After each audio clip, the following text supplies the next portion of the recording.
10 മണിയായി, കടകളൊക്കെ അടച്ചു തുടങ്ങിയിട്ടുണ്ട്. ഈ അക്ക ഇവിടെ ഇങ്ങനെ എന്തോ ഒരു സാധനം ഉണ്ടാക്കിക്കൊണ്ടിരിക്കുന്നുണ്ട്. അത് കണ്ടിട്ടാണ് ഞാൻ ചെല്ലുന്നത്. അതായത് മുട വെച്ചിട്ടൊരു വിഭവമാണ് ഈ ഉണ്ടാക്കിക്കൊണ്ടിരിക്കുന്നത്. ഒരു പ്രത്യേക രീതിയിലുള്ള പാത്രമാണ് കാണാൻ സാധിക്കുന്നത്. ആ പാത്രത്തിൻ്റെ അടിയിൽ മരക്കരി കൊണ്ടുള്ള കണലാണ് കത്തിക്കൊണ്ടിരിക്കുന്നത്. മുട ആദ്യം എടുത്തിട്ട് സാധാരണ നമ്മൾ ആംപ്ലേറ്റ് അടിക്കാൻ വേണ്ടി എടുക്കുന്നത് പോലെ മസാലകൾ, കാര്യങ്ങൾ, ഉള്ളി, കാര്യങ്ങൾ ഇങ്ങനെയുള്ള സംഭവങ്ങളെല്ലാം തന്നെ ആഡാക്കി, ഉപ്പെല്ലാം ആഡാക്കി പിന്നീട് അത് നല്ലോണം മെൽറ്റ് ചെയ്തെടുക്കുന്നുണ്ട്. പിന്നീട് ആ ഒരു പാത്രത്തിലേക്ക് അങ്ങോട്ട് ഒഴിക്കുകയാണ്. പിന്നീട് അതിങ്ങനെ മറിച്ച് തിരിച്ചെടുക്കുന്നുണ്ട്. വളരെ രുചികരമായിട്ടുള്ളൊരു മുട്ട വിഭവമാണ് ഈ കാണുന്നത്. നമ്മുടെ കുയിലപ്പത്തിൻ്റെ ചട്ടിയിലെല്ലാം പരീക്ഷിക്കാം. ഇല്ലെങ്കിൽ നമ്മളെ കയ്യിലില്ലേ കുറച്ച് കനമുള്ള കയ്യിൽ, ആ കയ്യിലിൽ വെച്ചിട്ട് വേണമെങ്കിൽ നമുക്ക് പരീക്ഷിച്ച് നോക്കാം. അതായത് അതിൻ്റെ ഉൾഭാഗം ഉണ്ടല്ലോ, നല്ല സോഫ്റ്റ് ആയിരിക്കും ഇങ്ങനെ ഉണ്ടാക്കുന്നത് കൊണ്ട്.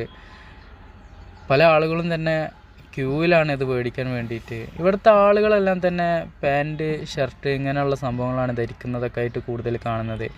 ഈ ഒരു സംഭവത്തിന് റേറ്റ് വരുന്നത് 20 രൂപയാണ്. ഇതിൻ്റെ കൂടെ നല്ലൊരു മസാല എല്ലാം ആഡാക്കിയിട്ട്, ഉപ്പും മുളകൊക്കെ കൂടി ചേർന്ന ഒരു മസാല ആഡാക്കിയിട്ട് അതിൻ്റെ മേലെ ഇങ്ങനെ വിതറി തരും. പിന്നീട് കുറച്ച് ഉള്ളി കാര്യങ്ങളെല്ലാം തന്നെ അതിൻ്റെ കൂടെ ഇട്ട് തരും എന്നുള്ളതാണ് ഒരു പ്രത്യേകത. ഇവിടെ ഉള്ളി മസ്റ്റാണ്, ആന്ധ്രാപ്രദേശിലെ എരിവും മസ്റ്റാണ് എന്നുള്ളതാണ് ഇവിടങ്ങളിലെ ഒരു ഫുഡിൻ്റെ ഒരു പ്രത്യേകത. ആ ഒരു ഉണ്ടാക്കുന്ന അടുപ്പാണ് എന്നെ വല്ലാതെ ഇങ്ങനെ അത്ഭുതപ്പെടുത്തി കളഞ്ഞത്. തകരപ്പെട്ടി കൊണ്ട് ഇങ്ങനെ മറച്ചു വെച്ചിട്ടുണ്ട്.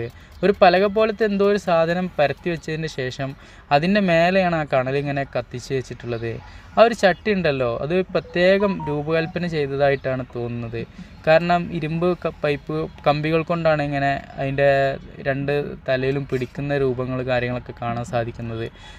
ഈ ഒരു സൈഡിലായിട്ട് കുറച്ച് നീളത്തിലെല്ലാം കൊടുത്തിട്ടുണ്ട്. ചിലപ്പം ചൂടിനെ അകറ്റാൻ വേണ്ടിയിട്ടാവും എന്ന് ഇങ്ങനെ തോന്നിപ്പോയി.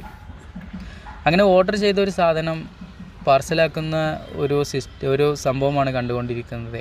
മസാലപ്പൊടികൾ നിറഞ്ഞ പാത്രത്തിൽ നിന്ന് കുറേ മസാലകൾ ഇങ്ങനെ വാരി അതിൻ്റെ മേലെ ഇങ്ങനെ വെതറിയിട്ട് എന്നുള്ളതാണ്. 10:30 അടുത്തിട്ടുണ്ട് സമയം. ഈ സമയത്തും ഇവിടെയൊക്കെ സ്ത്രീകളെല്ലാം തന്നെ ജോലി കാര്യങ്ങളിലൊക്കെ ഏർപ്പെട്ടുകൊണ്ടിരിക്കുന്നുണ്ട്. കൂടുതൽ ആളുകളും ഈ ഫുഡ് മേഖലയിലേക്കാണ് വന്നിട്ടുള്ളത് എന്ന് തോന്നിപ്പോകും. വാണിജ്യ നഗരമായിട്ടാണ് അനന്തപൂർ എന്ന് പറയുന്ന ഈ ഒരു പ്രദേശത്തെ എനിക്ക് കാൽക്കുലേഷൻ ചെയ്യാൻ കഴിഞ്ഞിട്ടുള്ളത്. കാരണം ഇവിടെ വ്യവസായങ്ങളോ കൃഷികളോ കാര്യങ്ങളോ അങ്ങനെയുള്ള സംഭവങ്ങളൊന്നും തന്നെ ഈ ചുറ്റുപാടിലൊന്നും കാണാനില്ല. നമ്മുടെ കാലിക്കറ്റിൻ്റെ ഒക്കെ ഒരു വലിപ്പമുള്ളൊരു സ്ഥലമാണ് അനന്തപൂർ എന്ന് പറയുന്ന ആന്ധ്രാപ്രദേശിലെ ഈ ഒരു സ്ഥലം. ഇവിടങ്ങളിൽ കൂടുതലും ഇതുപോലത്തെ വണ്ടികളിലാണ് ഇങ്ങനെ ഫുഡിൻ്റെ കാര്യങ്ങളും മറ്റുള്ള കച്ചവടവുമായി ബന്ധപ്പെട്ട സംഭവങ്ങളെല്ലാം തന്നെ നമ്മൾ കാണുന്നത്. അത് ആന്ധ്രാപ്രദേശിൽ കയറിയ ഉടനെ കണ്ടുകൊണ്ടിരിക്കുന്നതാണ്. ഒരു റൂം ഉണ്ടെങ്കിൽ കൂടി ആ റൂമിലേക്ക് ഇവർ കച്ചവടത്തിനും വേണ്ടി ഉള്ളിലേക്ക് കയറിയിരിക്കില്ല. ആ റൂമിൻ്റെ പുറത്തേക്ക് ഇവരെല്ലാം അങ്ങോട്ട് വാരി വലിച്ചിട്ടിട്ട് പുറത്തുള്ള കച്ചവടങ്ങളാണ്. വെറുതെ വാടക കൊടുത്ത് റൂം എടുക്കുന്നു എന്നുള്ളത് ഇങ്ങനെ തോന്നിപ്പോകും. ഒരുപാടും സിംഗിൾ റൂമുകളിലാണ് കച്ചവട സ്ഥാപനങ്ങളെല്ലാം തന്നെ കാണുന്നത്. ഇവിടെയൊക്കെ മിഡിൽ ക്ലാസ് ഫാമിലീസ് ഇല്ല എന്ന് തോന്നിപ്പോകും. ഒന്നിക്കലെ ലോ ക്ലാസ്, ഇല്ലയെന്നുണ്ടെങ്കിൽ ഹൈ ക്ലാസ്, ഇങ്ങനെയുള്ള ടീംസിനെയാണ് ഇവിടെ കൂടുതലായിട്ടും കാണാൻ സാധിക്കുന്നത്. അത് കച്ചവട സ്ഥാപനങ്ങളായിക്കോട്ടെ, ആളുകളെ വീടുകളായിക്കോട്ടെ, മറ്റുള്ള സംഭവങ്ങളിലേക്കൊക്കെ നോക്കുമ്പോൾ അതാണ് നമുക്ക് കാണാൻ സാധിക്കുക.